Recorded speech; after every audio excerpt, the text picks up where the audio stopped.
Boy, it's getting late. It's getting late. It's getting late. That's why we finna bring out this quick recap of the Falcons Titans week 2 preseason. Hope Mhm. y'all enjoyed the game. It is preseason, so you've seen a lot of mistakes. You've seen, a lot of grit from these third string practice squad players who are trying to make the squad. But before we get into talking, man, um, welcome to the guest, Mike Patton. Yes, sir. Touring the AFC South, man. Y'all know him. Y'all seen him on my channel before. Been a friend of mine for some years now. I knew him before he got into podcasting. Good writer. Seen a lot of his work. But Mike, you know what to do, man. Introduce yourself before we get started. What's going on, everybody? Of course, again, Mike Patton, host, producer, touring the AFC South. Like Smitty said, we've known each other for a long, long time. Definitely been in these football streets together, trying to do whatever we can do to, spread knowledge and information. And I just thank you all for allowing me on this platform to, talk about the Tennessee Titans and the Atlanta Falcons. Hey, man, you the king of the AFC South, man. We got to talk it. So, Gotta Chris, have it man, on. you know what to do, man. Hey, man, I'm just ready to get into this recap. Tennessee Titans, Atlanta Falcons. They definitely a tale of two halves to a degree. Definitely a better game in the second half. But hey, let's get into it, and we're gonna talk about it. First, y'all know what So, to do with the chat, man. Let's say what's up to the chat. Eric Parker, what's up, my guy? My old boy Swisher Sweets in the chat. Yes, Melvin sir. Smith, what's up, man? Um, I mean, we'll get into that, but yeah, it's gonna be interesting. That wide receiver room is pretty crowded, and Yeah. yeah, it's crowded. Justin, man, I think it was a pretty good showing for Braylon Trice, knowing it's his first action since last year. So I Mhm. was kind of impressed. Oh yeah, man. I'll, But I'll Great. I'll tell you this, in watching the wide receivers for the Falcons tonight, um, I have the same feeling of people, that may have feel underwhelming about DJ Chark. I feel underwhelming about him too, to be honest. I didn't see something be like, boom, that stands out. Oh, he gonna make this team or something of that Mhm. nature. I mean, Blair made a play when he had a chance to make a play. He made a play. DJ Yeah. Chark had a chance to make a play, ball hit him all in his hands, and he couldn't secure it. Kind of the same thing with the Tennessee Titans. You've got Van Jefferson. He's trying to fight off some of the young guys, and ball he in just his hands, stays. he dropped it. And the ball hit him all in his hands, man. Yeah. He missed it, and I'm You're like, you're okay, welcome, you had a man. chance to make a You're play. welcome. What's that? I said you're welcome. He the thing that also the thing with him also is he actually he actually played high school ball in the area. He played it at Ravenwood High School, which is like a little bit outside of Nashville. Mm. So he's from the area, so people know him and things like that. But still, with that, if the younger guys are showing a little bit better, if I'm the Titans, I go with the younger guys and I let Van Jefferson walk. But we'll see what happens. But that doesn't look good for Van Jefferson. That he had a chance to make a big play and the Yeah. ball hit him all in his hands and he fumbled it all out of bounds. Got you. Hey, but the question I'm asking first. What's up, Kiera? What's going Uh, on? the first question I'm asking, man. You already know. Cam Ward 2 of 7 had that 35-yard throw to start off the game, but kind of Mhm. ice real quick.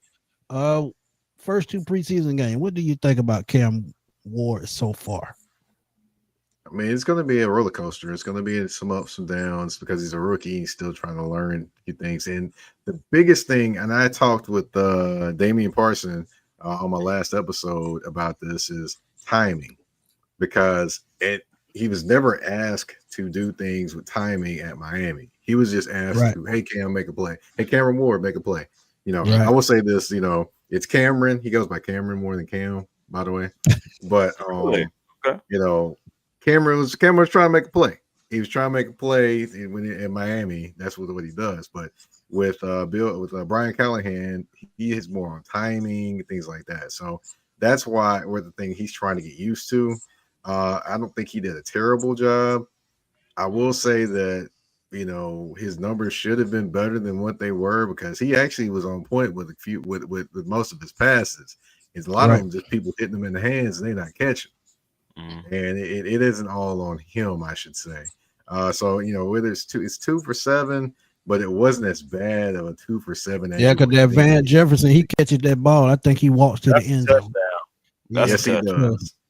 But he threaded it over 2 defenders. It was crazy. I was texting Smitty. I said, "Hey, we got off the field, but I did not like that series." I said Van Jefferson catches that ball in stride, he walks into the end zone.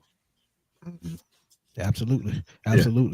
How do you feel they will build the offense around? How do you feel like they will make them comfortable in this offense? Because as I look at the weapons, and you talked about the weapons off air, about the receiver that you feel like the Miami receiver Respiro, they're saying that he's a bubble player, which I have a hard time believing. But how do you think they will build this offense around Cam Ward, make him a little bit more comfortable in it? Well, honestly, they've ever since he got to Tennessee, they've been taking pieces of things that he's been comfortable with when it comes to Miami offense, things like that, and kind of bringing them to the Titans offense, kind of meshing a little bit of the two. And also another thing that you mentioned Restrepo, and you mentioned him being a bubble guy. He definitely is a bubble guy. One of the reasons he's a bubble guy is because if you notice on special teams, who doesn't play any special teams very much? That would be Restrepo. Yeah. And if you're going to be at the bottom of the wide receiver room, you got to play special teams. And one guy that does play special teams and is making plays, that's James Proche. James Proche was making plays the entire game. So that's where Restrepo could have some problems when it comes to making this roster. I will say, though, when he made a couple catches, he definitely had one. He made that short catch. He made a couple guys miss and skirted for the first down. So that was pretty nice for a guy that's not very fast, just quick, but not fast. So you don't think Cam Ward being the quarterback of this team will help him out just a little bit, since Cam kind of familiar with him? In a sense, it might, but ultimately he's got to make the team because he's making the team, not necessarily because Cam's like he's going to make the team. He's got to make teams, my boy. Because honestly, Cam may like him, but Cam already knows that the team is going to do what they need to do. One, and I've got some really talented wide receivers aside from Restrepo, like Alec Ayomanor, like Chim DK, like Tyler Lockett, Calvin Ridley. He's got some guys, Bryce Oliver. I didn't even mention him. So you've got like 5, 6, 7 guys right there in front of Restrepo already. So, to me, he's got a talented guy. I mean, of course, plenty of people have talked about Cameron's comments about his wide receiver core and talking about, top 5. I'm like, people also got to understand, is he going to get up there and talk terrible about his wide receivers? No. Nope. He's going to instill confidence in his wide receivers. Right. But he does believe in his wide receivers, though, I will tell you. And honestly, if these guys pan out, especially the young guys pan out the way people think they will, especially with throw Gunnar Helm in the mix, then yes, it could be it could be something to watch with them growing together. Because Gunnar Helm tonight went up over two in between 2 Falcons DBs and made a catch, and I was like, yeah, absolutely, that dude's legit. I see a catch from every time I go to practice. I see a catch that he makes, and I'm like, okay, that dude's legit. I say that every time. No, he definitely did his thing tonight, though, for sure. Definitely did. And I still don't feel like that catch should have happened, though, man. I don't know. I don't know. Okay, all right. It's between 2 defenders. I don't know. I just feel like my safety could have did something different. I don't know. Maybe I'm just feeling like that. But hey, at the end of the day, still great catch, great play. Absolutely. One thing that stood out to me for the Falcons, and they talked about it during the game, was TJ Yates called the plays this game. And it's a smart move by the Falcons because Zach Robinson, I think he's going to be a head coaching candidate this coming off season after this season. And he could get a lot of looks, and he's been getting looks already, especially from his alma mater, Oklahoma State. But I think it was a smart move to start getting TJ Yates insinuated in the play call and, getting him involved, because if they have a person in place after the season is over and Zach decides to leave, you keep TJ Yates. Yeah, you keep TJ Yates keep the same system running up with Michael Penix. You won't have to go outside, start all over again. So I felt like that was a plus. And to see his play calling tonight, the run game did get better. You saw, Carter break a big run. You saw them catch the ball at the backfield. Despite, I think Eastern Stick was making some wild throws throughout the game. But overall, he still had a solid game. He still had a solid game, but it's just a lot of stuff he got to brush up. Because I think he missed only 2-3 passes last week, and he comes back this week and goes 19 for 32, which is a little bit under 60%.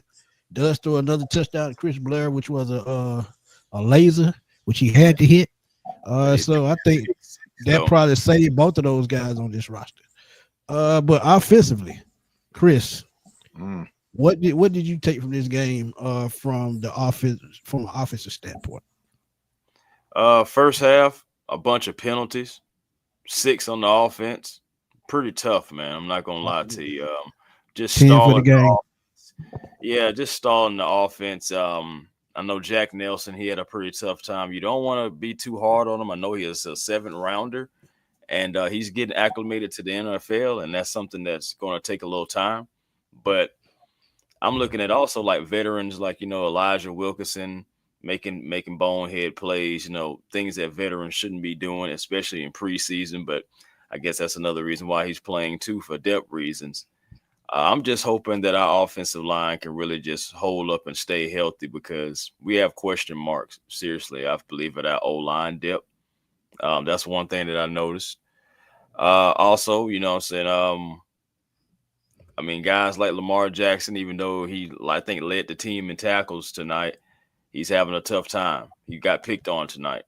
And, that's something that I'm just realizing too. I know we said offense, but that's just another thing that I'm just really realizing about it. But I will say something good, though. Chris Blair, he did have a drop, but he did make up for it. So he had the touchdown. Chris Blair's had an awesome camp, so it can great to continue to still see him.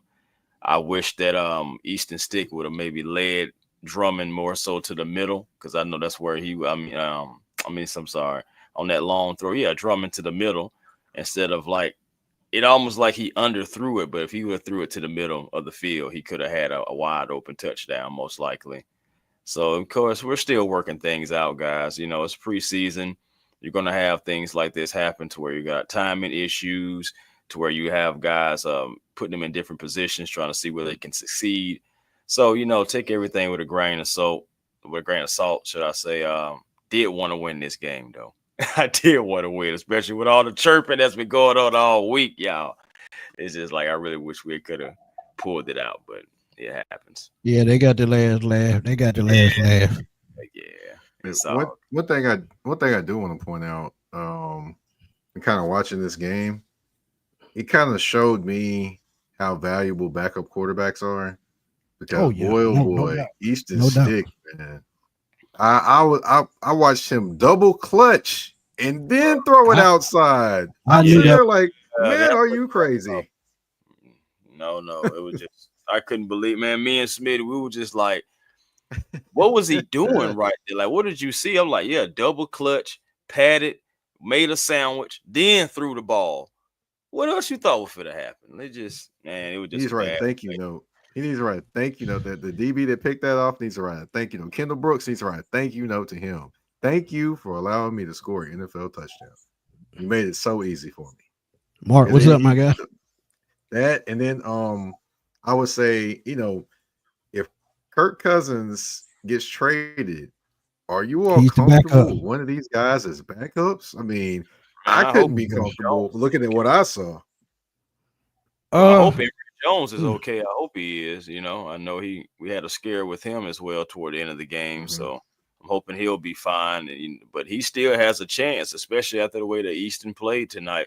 It wasn't absolutely trash, but you left the door open for a guy like Emory Jones, if he's healthy, to definitely compete and possibly outdo you. So we'll see exactly what happens with this backup quarterback role.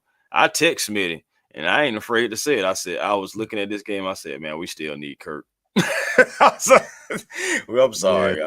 We still need I say the same thing. Y'all still need him, even though he's being paid a boatload of money, a king's ransom to be a backup. Agreed. But you got to look at it too as it's still preseason, so I feel like it's going to be a name that's going to become available as soon as the roster cuts are done. And I feel like you got three guys in Cleveland, 4 guys in Cleveland that could possibly come in to be a backup for the Falcons. You got guys all around the league. You got the Rams where Raheem came from, where Zach came from. A name that I threw out last year was Stetson Bennett. I would bring in Stetson Bennett to battle for the backup spot. What worse can it be? Because I knew exactly what we were getting with Easton Stick, watching him with the Chargers last year. So I knew what we were getting with that. But Smitty, only if his mental is in football shape. I mean, he's looking pretty good in preseason last week. So I'll say this. I'll say this, man. Don't get caught wearing red and black glasses when it comes to film. Don't get caught wearing no red and black glasses. Oh, man. Oh, Stetson, man. Hey, man. Still a great story. Man, hey, you know that? Hey, I read something the other day. I was like, you know, that man's like 26 years old and he never really graduated from the University of Georgia. How is that possible? How did that happen? How do you go to school that long and not graduate? How does, bro? Hey, did you change majors like 3, 4, 5 times or something? I mean, well, I know his family's well off. They're a pharmacy type family and they got money, so he's straight. So I mean, look, I agree with what you're saying because you need your education to make your own way. But maybe he'll go back after his football career is over. Who knows? Because he got to have a job after football is over. Something. I mean, he ain't touching no one there. I just amazes me though, man. It just amazes me. I'm like, man, he was like your boy in that movie. That is mine. Yeah. What's that movie with Ryan Reynolds in it? Who? Where he's just a career student. I don't know what that movie is, but it's a movie where he's a career student. Can't remember what it is. I can't even tell you. I can't remember the name of it. I feel bad for saying that. I know exactly what you're talking about. I know exactly what you're talking about. I can't think of the name of that movie. Somebody in the chat probably know. Let me see. I see some comments there as well, but I'm like, that don't matter if he started as a walk-on. Say he transferred 2 times. That means he should at least have an associate's because he went to junior college. He should leave. Yeah. Never mind. I'm gonna stop, man. I'm gonna stop. I'm gonna leave it alone. You should at least have an associate's when you leave from junior college. At least. Hey man, that man said I got a national I'll title. give you another name. And my man said I got a national title. I mean, but that don't mean that, Chris. Come on now. Well, he got a national title, but what? He ain't gotta pay for nothing in Athens. He ain't gotta pay for nothing. That may be good enough. But you got Carson Wentz out there. I know you might not want to pay him, but that would probably be my best bet is who they would go after. What other options do we have? Carson Wentz. Yeah, I mean, if things get scarce, what other option we got? Kirk Cousins. Dan said I think I'm gonna end up keeping Kirk, man. We already paid him. I mean, I think I'm gonna end up that's what Kirk, it was. Van Wilder. You're right. Wow. Yep. Ooh, I forgot all about that movie, bro. He is the real life version of Van Wilder, except for he plays football. That's the only difference. Hey, good. What's that? No, I was talking about the chat. I said, good pull, y'all. My goodness. Dang, I forgot about that movie. Nah, for real. Okay. Well, when you talk about the run game for the Titans, we know Tajay Spears may be down with an injury for a while. And what you feel like who's gonna fill that role? Yeah, Tony Pollard's the guy, but I think Tajay Spears is very important when it comes to the passing game. So how do you replace that? Which one of these guys do you like, out of this game particularly, per se? that's going to fill in the backup spot. Got you. Well, of course, got you. Now, as far as Tony Pollard, yeah, he's a running back. He can also catch the football because, for those that don't remember, he actually started as a wide receiver at the University of Memphis. Absolutely. So Absolutely. he can do that too. But, as far as Tajay Spears, the talk before the season was Brian Callahan wanted to split the reps between both of them. But, of course, Tajay Spears is hurt, so we don't know how that's going to go. And now it's kind of a battle to me between Julius Chestnut and Khalil Mullings, the rookie out of Michigan. The rookie out of Michigan showed a few things tonight. Yeah, I like that. You got some veteran guys. What's that? I said I like the kid out of Michigan. He ran pretty hard. He definitely did. He showed a few things. And then also Chestnut's been around the Titans organization for a while now and has made the team a couple times. So it's just going to be interesting whether they keep him on the team or they go with the young guy they drafted this year, who, by the way, is wearing Chris Johnson's number 28, by the way. I saw that. Yeah. That should be retired. Some people don't like that around Nashville. Some people do. Some people don't care. So I'm like, hey, as long as he isn't wearing number 22, if he wore number 22, then he'd be some folks really mad. I don't know if anybody should wear that around those parts anymore. Yeah, nobody should, but hey, they still got somebody wearing Keith Bullock's number 53. So just try that on for size. Hey man, don't feel bad. We got people down here mad that Jalen Walker's wearing Julio Jones' old number. So I don't care. It's just a number. They don't retire numbers. So, yeah, we don't. We're doing that. But one thing I want to ask y'all though. Okay, go ahead. Did y'all feel a certain way just about the way the Titans were doing up front?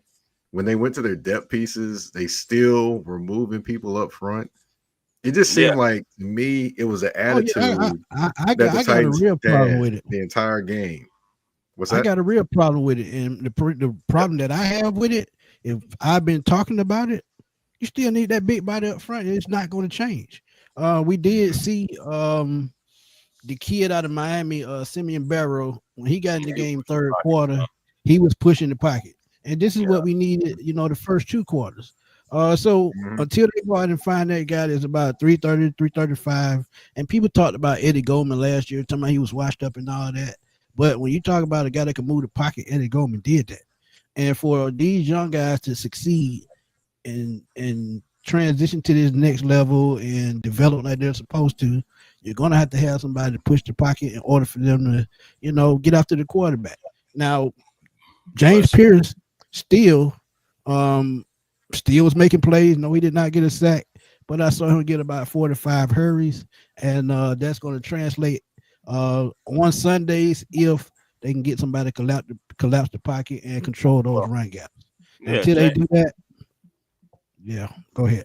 I was just saying, James Pierce Jr., he's the reason why the interception happened for Natron. Yeah, absolutely. The front end helping the back end, and James Pierce, I'm telling you, he was just about getting there. He really had his arms right about to wrap it around the quarterback, and the quarterback felt that presence. You know what I'm saying? James Pierce is a big guy, man, and he just threw the ball a little air.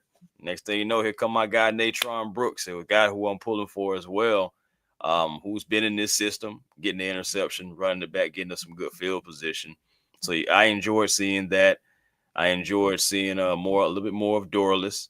I enjoyed seeing Simeon Barrow, like you were saying, pushing the pocket. But let's not sleep on LaKale London, who made a few good key plays as well.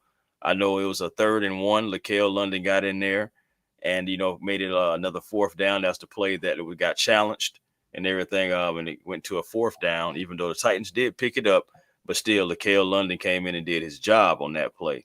Also, I want to give a shout-out to Zach Harrison, the guy who I've seen a lot. He got his pressure too, absolutely. Yeah, he did, man. It was more than just in the passing game. Of course, we already seen him, extend and reach out to the quarterback. Even though he did complete the pass, he still generated that pressure, but it wasn't just that. He generated also filling gaps in the run game as well and helping out in that. So I enjoyed seeing that. So, I mean, ultimately, you still want to see more. I still do feel like overall, I think we got bullied more so in the line. in the trenches area more so than what I saw at training camp. Of course, it was more attitude. Titans probably had a little bit more attitude and more fire to them about it just from going through with joint practices and everything. And there were times to where we were rushing 5 men and wasn't even getting home. So that is a concern to me as well. But of course, it's still preseason.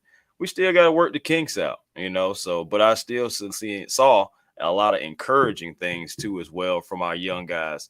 And just to go back to your point real quick, Smitty, yeah, I do agree with you on the big body, but at the same time, we got to see what our young guys have. We've invested in them, so we have to let them play and see exactly what they have.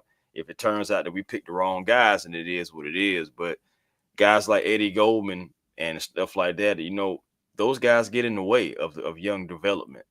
And I guys agree like, with that. and guys like Morgan Fox, he's out there too. But you see that guys like Rook and Dorless and everybody are getting ahead of them because it's a youth movement that we're starting with now.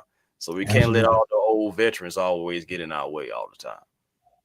That's true. That's true. And you saw Rook out there, Aurora. He was pushing the pocket as well. So I can see Dorless, Aurora, Onyemata, who hadn't played yet. Who they're probably just keeping out with the starters. So, I mean, it's not a panic thing. We're just basically looking at the backups and where the backups fit in with these starters. And if they're not going to keep pace with the starters, you can see them slide back to the third practice squad. So this is why Fox is probably still out there working with the third unit because, like you said, the younger guys are pushing him for a job. So I can see that. All right. I got a question for you though, Smitty. D'Angelo Malone, how do you feel about it? How do you feel about his play tonight? I seen flashes of Malone, and I think, and don't get me wrong, that's my birthday twin and all, but I just feel like they just really don't know how to use him. Because when I saw him at Western Kentucky playing inside and outside off-ball linebacker, he was just all over the field. And you still see that with the Falcons, but it's certain packages that fit his skill set and not, the vanilla with what they were running. Now, he did make some good plays, but he did miss tackles as well, that is something that he's got to work on. But if he does make this team, I think it'll be as a special teams guy. Because, as a special teams guy, he showed last year he's just that guy on special teams. And when I saw him play special teams last year, he reminded me of an old school guy named Elbert Shelley, played for the Falcons back in the day, who made the Pro Bowl every year on special teams. I think D'Angelo Malone can be that type talent because of his athletic ability, his speed, and his pursuit. So maybe keep him on as a special teams guy and a emergency backup. Okay. All right. Now I can definitely feel that. But yeah, you knew I had to ask you about D'Angelo Malone. So Mike, for a question for you, which guy that you feel like just like flashed and popped the most for you on your defense tonight? All right, as far as that, I gotta say that Cedric Gray. Cedric Gray was everywhere. He was shooting gaps, things like that. And the thing about him is he's actually in a battle with James Williams for who's going to start beside Cody Barton, who was a free agent pickup from the Denver Broncos this offseason. Right. And he's in a battle with James Williams, but James Williams and him started side by side tonight, which I honestly think that there's potential in 2020 to 2026. Those two guys could actually be starting side by side for real then. Wouldn't that be so? As far as this year, right? Yeah, it is what it is. But James Williams, it was a former 5-star safety when he went to the University of Miami, and of course, when he hit the NFL, got drafted in the 7th round. Titans decided, hey, we're gonna switch you to linebacker. And first year, guys started trying to pick it up, but this year in camp, he has been the man. He's been out there on first team pretty much the entire time. And he has not taken a back seat to Cedric Gray, which is crazy. But both of those guys were drafted in the same draft. It's just James Williams was a 7th round draft pick, and Cedric Gray was like 3rd or 4th round draft pick. So it'd be crazy. You probably 2 starting linebackers in the same draft. 4th round, I think. Right. 4th round. Okay. Yeah. Yeah, That, yeah. that And I is thought they wild. were actually going to struggle losing Dave. What is his name? Davis Long, the linebacker they had. I thought Talking that about was David going to be Long a big Jr. loss for them, but He Mm. he did a couple years right, ago. A right, couple right. years ago, he's a big loss. Kenneth Murray Jr. was the guy last year, linebacker, and Mm. they traded him to Dallas and actually picked up another pick. Which honestly, if you look at it right now, they basically are gaining picks for guys they really didn't want. And if you look at also the roster, notice one thing about this roster. Do you see a lot of Rand Carthon's guys still on the roster? Some of them have been good, let Ah, go. yeah. That's what I'm I noticing mean, too. it's slowly disintegrating. Yeah, Um, different. hmm but L'Jarius Sneed is injured right now. Who's going to step hmm up in his absence? Well, it's got to be Jarvis Brownlee Jr. Honestly, last year when they drafted him out of the University of Louisville, I did not expect him to get as much playing time as he did because they had the other guy from Cincinnati. Name escapes me right now, and they brought in L'Jarius Sneed. So I was like, okay, cool. They drafted Brownlee. Brownlee's going to get maybe some clock, maybe down the road or something like that because they had Roger McCreary in the slot. Well, Mm. turns Right. out Sneed gets hurt. The other guy gets hurt. And I'm like, okay, cool. Brownlee has to get in there. And he didn't do a bad job. He's a little handsy, a little too physical at times, Yeah. but he's a guy that's, definitely gotten better and better with each rep he got. And he literally got thrown into being the number one corner for them last year. Didn't Absolutely. that wasn't his plan to be, but it was going to be. But, he Mm. handled it, had some penalties, but hey, he did his thing. And, he's going to be the guy that will step into the Snead spot. Then you'll have God, I forgot his name. You have our guy from Indy. He came down from Indy. But anyway, you'll have I can't remember what his name is, but I just interviewed him. That's what's crazy. But And sometimes um, it's you like know, that. You talking you'll about have what Daryl Baker? You talking about Daryl yeah, Baker? Daryl Baker. Yeah, you have Daryl Right. Baker at one side, you'll have Jarvis Brownlee Jr. on the other side, and you'll have Roger McCreary in the slot. But I will tell you, those not the guys I'm watching. The guys I'm watching are at the safety position. You got Xavier Woods that they brought from Carolina. You have Yeah. Amani Hooker, who is one of the most underrated safeties in the NFL. He had 5 interceptions last Agreed. year, and no one He knows it. did. He did. And Agreed. you also have Kevin Winston, who honestly, if that guy doesn't hurt his ACL in college, there's no way he falls to the second round for the Titans. And Oh honestly, a no, lot of he was a media first round members pick all day. Yep. Yeah. A lot of media members did not know that he was going to be healthy going into training camp.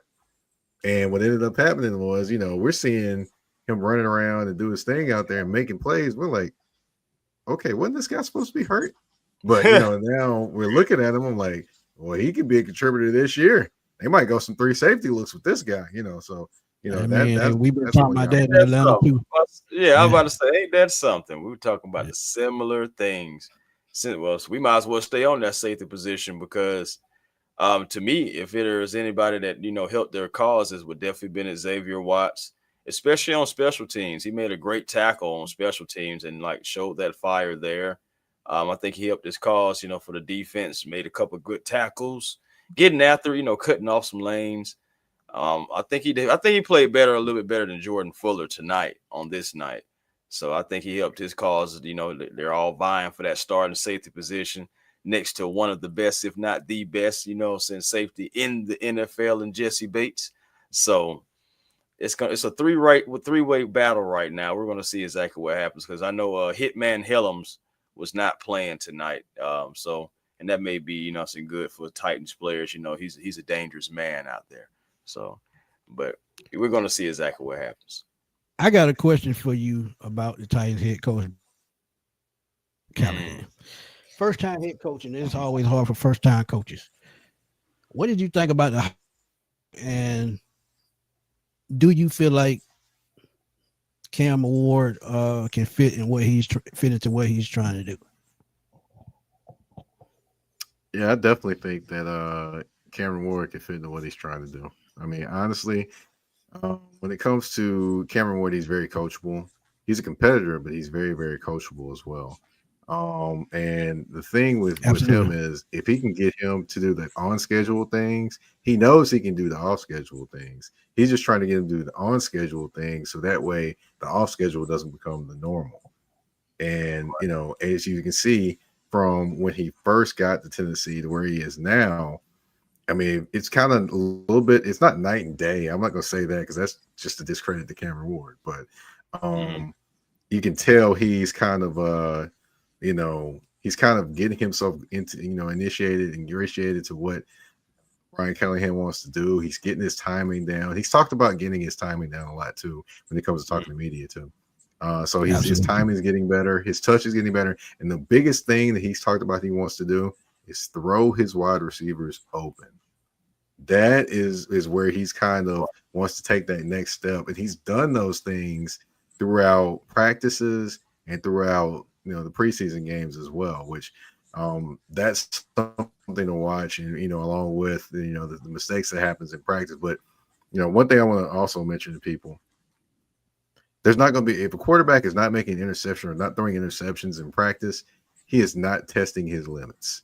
Quarterbacks are going to throw interceptions in practice because that is where you test things. You don't get wait it out to the game to decide, hey, I'm going to throw it in a small window. Absolutely. Exactly. Absolutely. You figure out if you can throw it through that small window or not in practice. Sometimes it's an interception, sometimes it's not. But at least you know, hey, I can do this, I can do this. I can't do this, but I can do this. So I need fans to stop worrying about a gazillion interceptions in practice. That doesn't mean anything. Facts. My girl Kira, she said she want to know. Mike, you a Titan fan? You cover the Titans of both. She late. She don't know you. She a big follower of ours. She just want to know. So, why?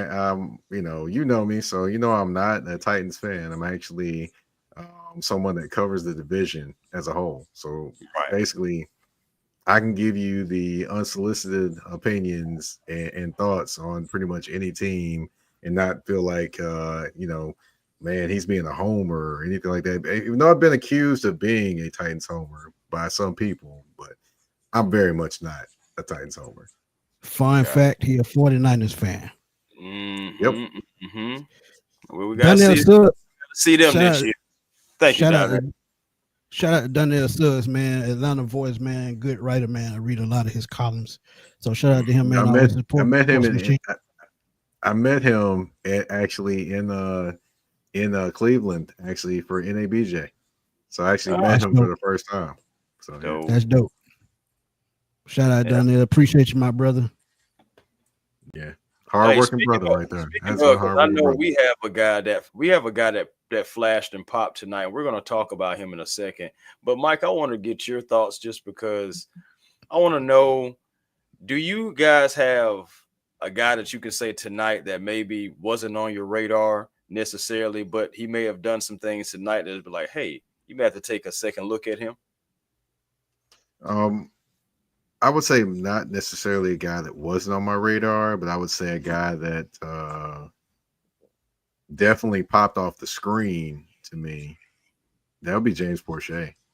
I mean, honestly, he's a guy that he's got the deck stacked against him at wide receiver because you've got Ridley, you've got Tyler Lockett, you've got Van Jefferson.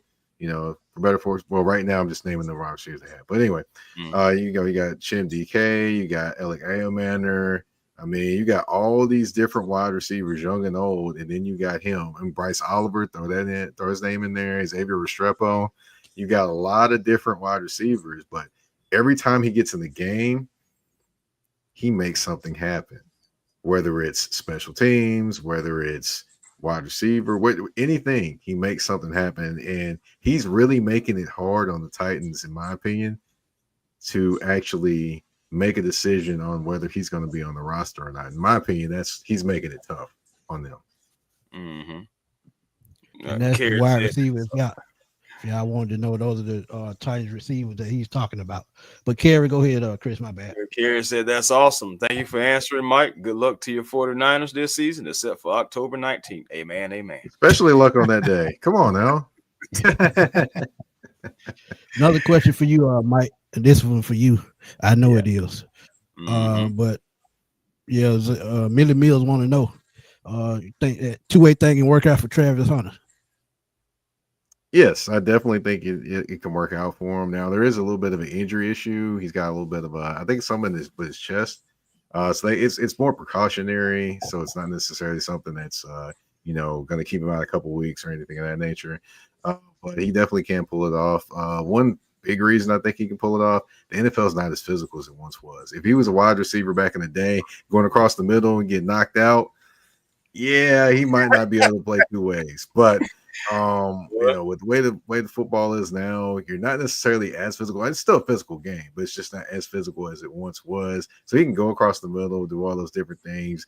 The short patterns that he can run and kind of turn those 5 yards into 15 yards and things like that. Yeah, he can do all those things, and then defensively, he can still get out there and do a few things. But it's going to be interesting just to watch how they deploy him, because if you were paying out of y'all pay attention to this. They gave him more reps on offense when it was the rookie OTAs. When the defense came in, all the other plays came in, he got more reps on the defensive side of the ball. And then you got the scrimmage. He's playing offense and defense, switching jerseys on the sidelines and things like that. So, and on the depth chart currently right now, he's listed as first string wide receiver and second string on cornerback, which I pay no attention to because plenty of people were listed. I mean, I saw one of the best corners in the NFL one time listed as second string corner and he started. So it really doesn't mean anything. That's why I was just like, we'll see him play a lot both sides of the ball, and we can, we're gonna see him play a lot on both sides of the ball and like literally play offense, then punt the ball, him play defense. You're gonna see some of that actually happen in real time. Now, do I think I'm going to see that every week, all the time in real time? No. Don't know. I don't know, but I will say he does have the energy to do it. He does have the energy to do it. I mean, I've never seen somebody with the tremendous amount of energy that he has. I mean, I just wish I had some of that energy to go through my day-to-day, because, man, I could probably work off 3 hours every day the way he bounces off the walls. And honestly, man, what I would do, if it was me and I was the coach, I would probably start him as a cornerback. Because we always seen, what Dion did as a corner, and he came in as a receiver, in certain spots in the game. I think that fits Travis best. Because as I always say, on defense, now he does need to work on his tackling just a little bit, but you the one doing the hitting on the defensive side of the ball. So I feel like by you doing the hitting, you know what to prepare for when you hit somebody. But on offense, you come across the middle, or the ball is underthrown and you get lit up, hey, getting hit is totally different. So I feel like he should start off as a corner and work his way into being a wide receiver. But at the end of the day, it's their team. But again, I just feel like defense is probably the best way to go if he wants his career to last longer. I'm just saying, guys, NFL is like a car crash. Every time you make a collision, you know what I'm saying? It's like almost like a car crash. And just to his size and everything, I'm pulling for Travis to do whatever he wants to do. Get your money, but I do want you to get your health and keep your health too. So that's my main concern, his health, because I'm thinking about long drives, y'all. What if an offense have a long drive? I'm not saying he's going to be playing every snap, but offense has a long drive. Then he got to flips back and come on defense. Defense is on a long drive because the offense is driving down the field. Like, how many snaps is this man really planning on playing in a season? And we're talking about per game now, including traveling. It's like I think he has a hyperbaric chamber, by the way, too. I think he has one. That always would. I definitely think he has one. Word to go. Also, I will tell you that as far as Travis Hunter, I mean, it's just going to be interesting to watch, man. I'm captivated by wanting to watch this and see how he does this every single game. And also let me mention the year 2029 will be very important as well. You know what that year is? What happens in that year? Super Bowl. Nope. You want to take a guess, Chris? You said what's happening when? I'm sorry, my bad. What happens in the year 2029?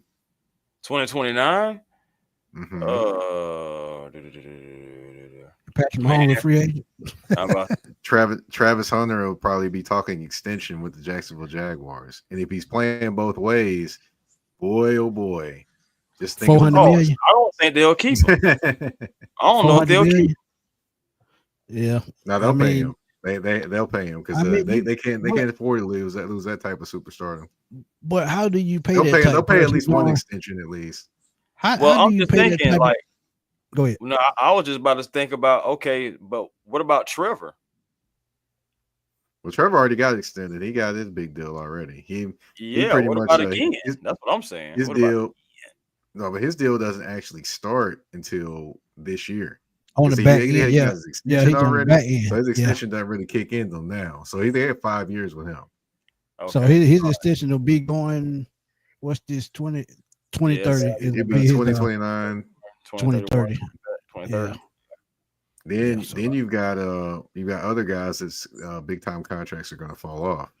Like a guy named Mr. Campbell back there that plays defensive back for the Jaguars who can't stay healthy. Yeah, Tyson Campbell. His contract Yeah. might be falling off. I Then you still also can't have believe they paid him that Josh money. Hans I'm- Island. I I can mean, it's believe the it. market. I can believe they It's the paid him. market. It's the market. Yeah, the market bear. Yeah. I mean, you got to pay the market, but it's just like that man.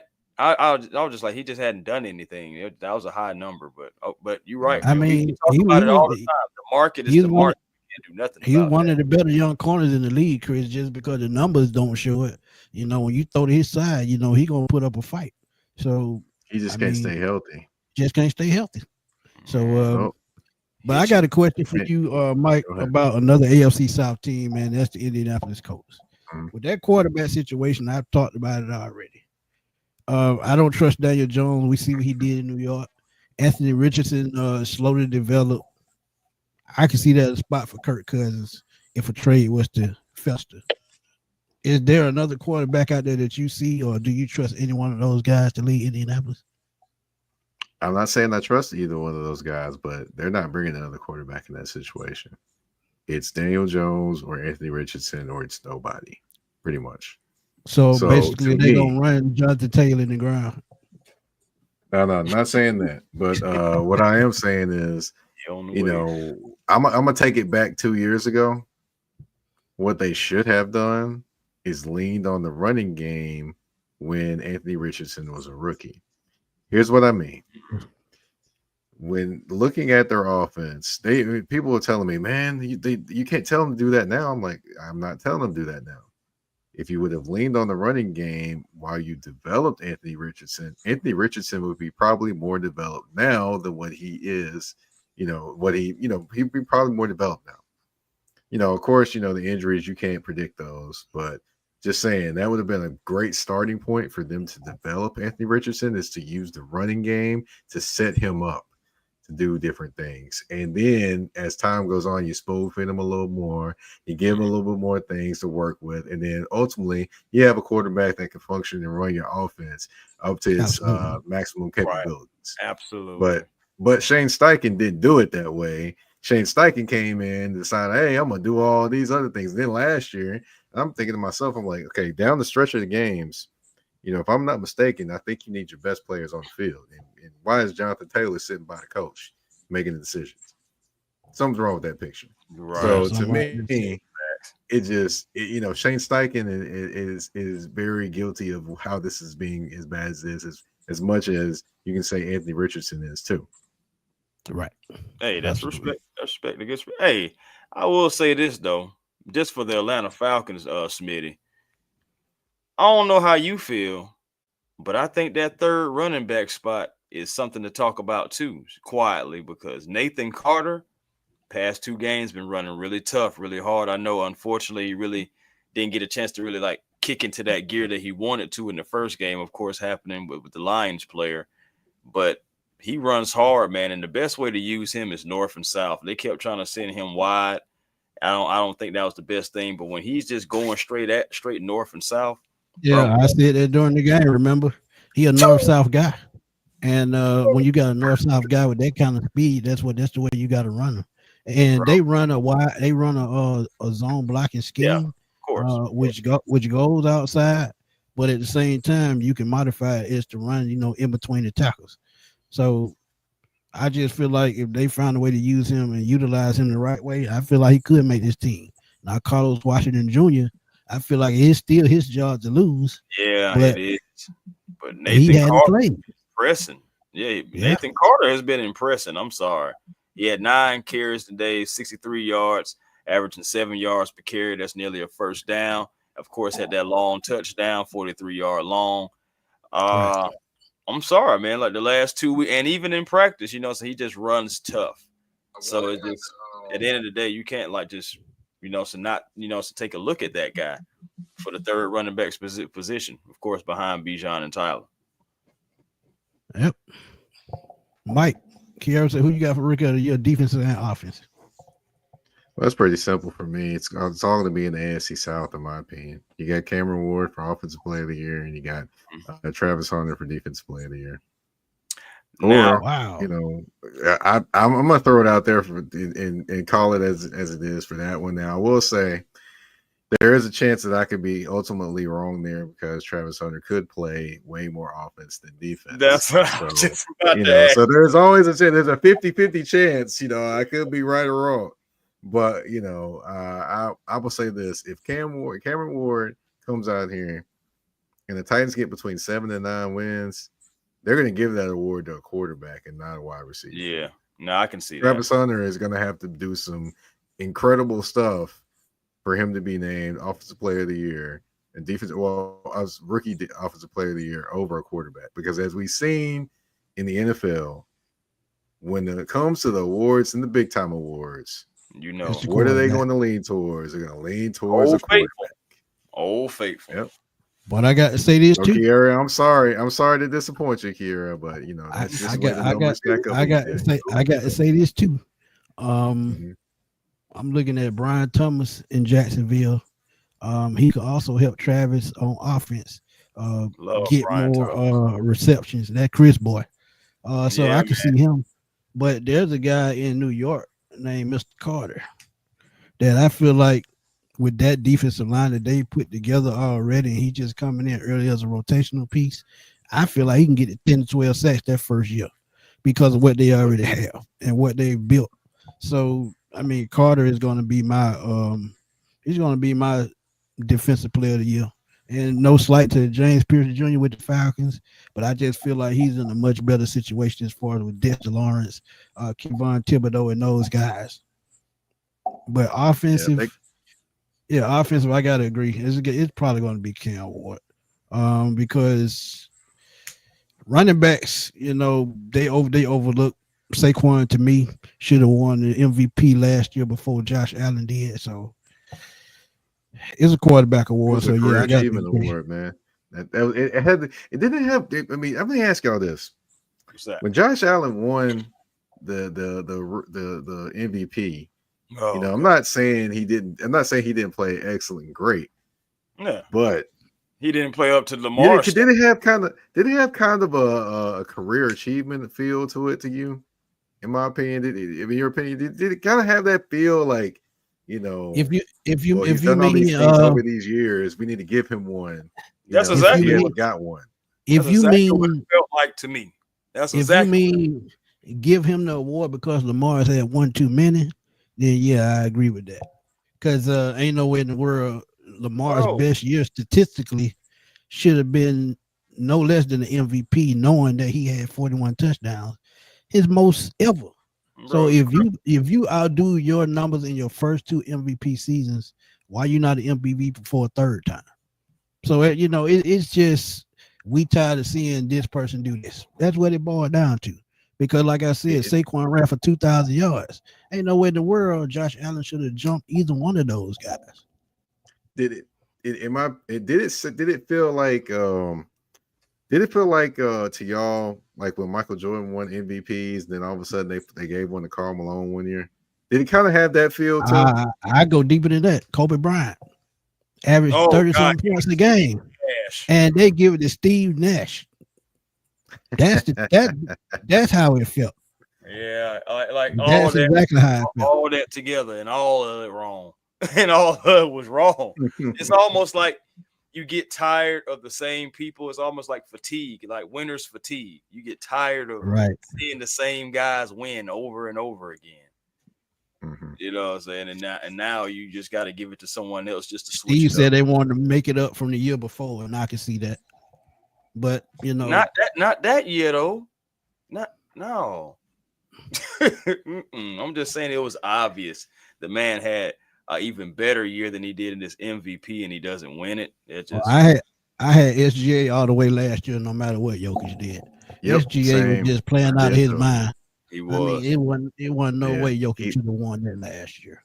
If they I would have gave call it to I Jokic, call I him would. and him and DeMar DeRozan with their mid range games.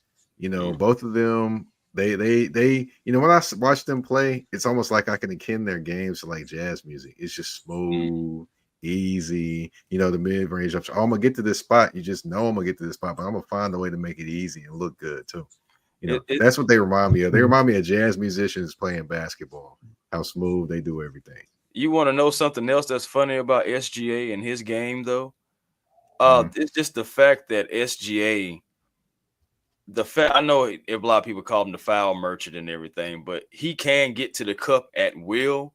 But Mhm. if you look at his game and go back and look at Kobe's game, he's taken a lot of Kobe's moves and added to his repertoire as well, and it's improved his game to an MVP type level.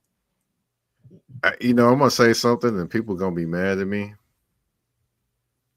because you know you said taking a lot of Kobe's moves, but where did What? Kobe get the moves Of from, course, dog? the GOAT, Jordan.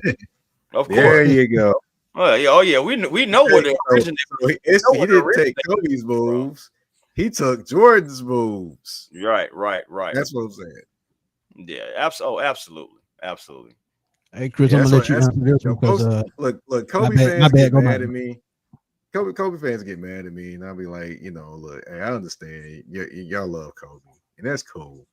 Yeah, But the thing Kobe is is, important. you got to also understand that Kobe modeled his game and built his game, even walked like To a Michael T. Jordan. To the T. yeah. So you can't tell me he didn't. So you know, Trade Kobe thing. is a great player, and Kobe has been a Might great said to player. hit But Memorial. That's crazy. Right. You're right. Everything that I Mike love did, Kobe. he went and I love Kobe, but you know, people can they can go a little overboard with the love of Kobe because you know, honestly, if there wasn't a Michael, there may have not ever been a Kobe. Kobe. Right. You That's can't true. say that I've about told some people other that thing. myself too, brother. I have told people that myself. Mhm. Gotta be real with it, man. Came from Mhm. the GOAT. Millie Mill said, but he ain't no Kobe though. Hey man, we're gonna see Yeah, I about don't him think in he's his trying to career. be. He's trying to be the first SGA. Yeah. Hey, we're gonna see what Facts. happens about it in his career. But Chris, this is gonna be the last question, man. I know Mike got to roll because he, got to work. But he said he see people in forums already saying Walker is a bust. I'll let you in I'm with not that one. 'Cause, surprised. yeah. Wow, that's crazy that Walker is a bust considering the fact that he's an all-around player. He's not going to be just going after the quarterback. He's going to be kicking out to the flat. He's going to be dropping back in coverage. He's going to be spying. He's going to be the Mike eventually.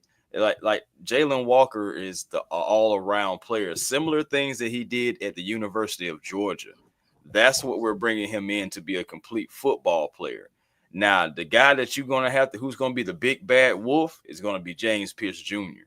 And in 2 games, he's almost gained a sack. He's generating that pressure. My thing Uncle is, Louis, what's up?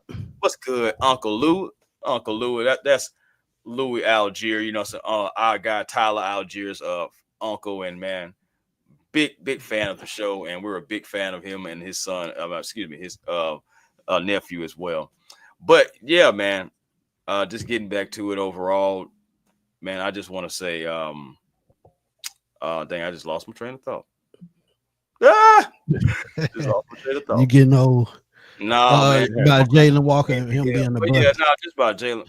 I really got my points, and I don't want to reiterate anything, but that's just my point, though. He's all around football player.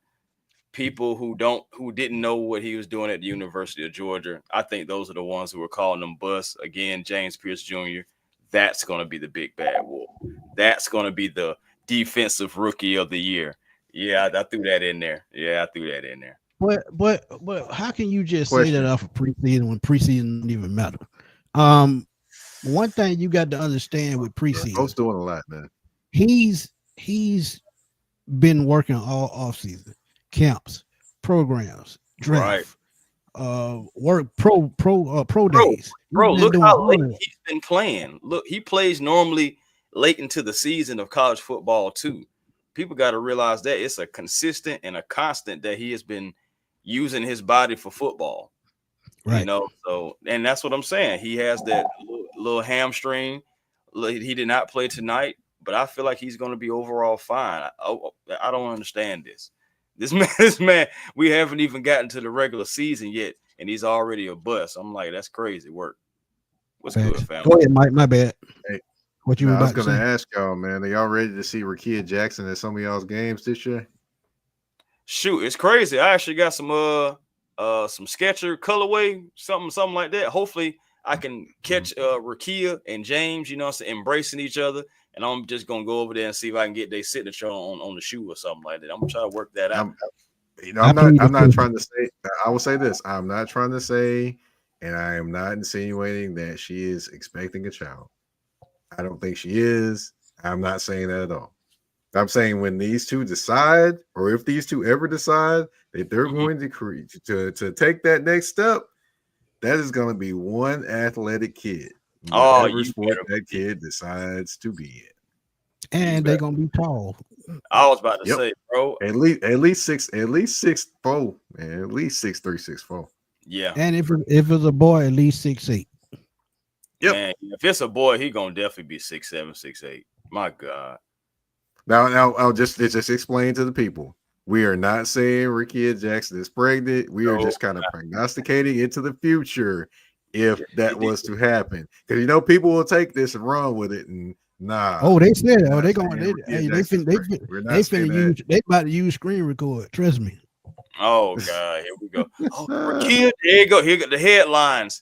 They're gonna be the headlines. Oh, these guys are saying that Rakia, they got inside information. Ooh, man, it's gonna be all kind of mess. They try to get our counsel, and we ain't even did nothing. It's gonna hit one person, and then by the time it hit the 10th person, it's gonna be another 10 different stories, and just no. That's crazy. Yeah, but that's a great point though, Mike. Though, yeah, they will. Rakia is dominating for my LA Sparks, so I'm very happy to see what she's doing. Man, she making Lisa Ledger proud. She making Lisa Ledger proud. She is. But yeah, man. Another great pop-up show, man. Post-game instant reaction to the Falcons. Lost to the Tennessee Titans. I want to thank Mike Patton, Mr. AL, touring the AFC South, for coming through, joining us, man. As we always do, man. If y'all got one more question, throw it in the chat. If not, Mike, please tell everybody where to find you. With one question going once, one question going twice. It doesn't look like another question is coming. So, okay. All right. You can find me, of course, Mike Patton on the artist formerly known as Twitter. Of course, Smitty, you know this. I'm not going to call it X because the only X that I'm going to recognize we call it Twix around here. We call it Twix. Okay. Twix. Okay. All right. Nah, man. I can't be devaluing my favorite candy like that. I can't be doing it like that. But you can find me on the artist formerly known as Twitter at Mike Patton 82. That's MikePatton 82. Of course, you can find me on Instagram and Threads at that's THA, not THE _general_NP. And also you can find Touring the AFC South on all listening platforms, whether it be Spotify, Apple Podcasts, iHeartRadio, Amazon Music, you name it, we are there. And also, of course, you can find Touring the AFC South on the Mike Patton Network on YouTube. Go ahead and subscribe, click that bell, and enjoy the shows. Last show we had Damian Parsons talking. He's actually from Locked On NFL Draft and actually works for Bleacher Report as well. And of course, I've got plenty more next week coming, including a former NFL player. And let's see. What else do I have? We're going to talk a little Rams next week because they're playing the AFC South. And, maybe, just maybe, I might have one more surprise next week. Potentially. Okay. Hey, Uncle Lou just followed you, man. Thank you. Yeah. Thank you. Appreciate it. Hope you enjoy the content. But, Chris, you know what to do, man. Hey, man, A1 Forever Sports, that's the platform on YouTube. Please come over, like, comment, and subscribe. Be generational because there's always time to be. And make sure you guys find your peace because positive energy always creates elevation. Also, catch me over at the Hawks Digest, me and Walter Pollard. Hey, man, we're growing that channel over there, talking about our Atlanta Hawks all the time, all news. Actually, going to have a video coming out this weekend because I know the Hawks schedule just dropped. So, going to have a few thoughts about that. So, make sure y'all look out for that. Also on Twitter, A1 Forever, Instagram, A1 Forever, and on TikTok, The Real A1 Forever, man. It's a great show. Mike, thank you for coming on, being a part of this, giving your knowledge about not just the Titans, but the AFC South as a whole. So appreciate you coming on, brother, and appreciate everyone in the chat. As always, can't do this without y'all. Facts. And y'all know where to find me, man. Smitty Sports Machine on YouTube. Also at FatBoySlim_21 on Twitter. I'm always blowing that thing up, man, because that's what I do. And I've been putting out content all day, man, and eyes tired. So I'm going to take a break, and I'm going to try again probably tomorrow or Sunday. But until then, we're going to roll on out because everybody got a busy day tomorrow. And we're going to talk to y'all soon, man, because the news just going to keep rolling, and we just going to keep giving it to y'all. Peace. Peace.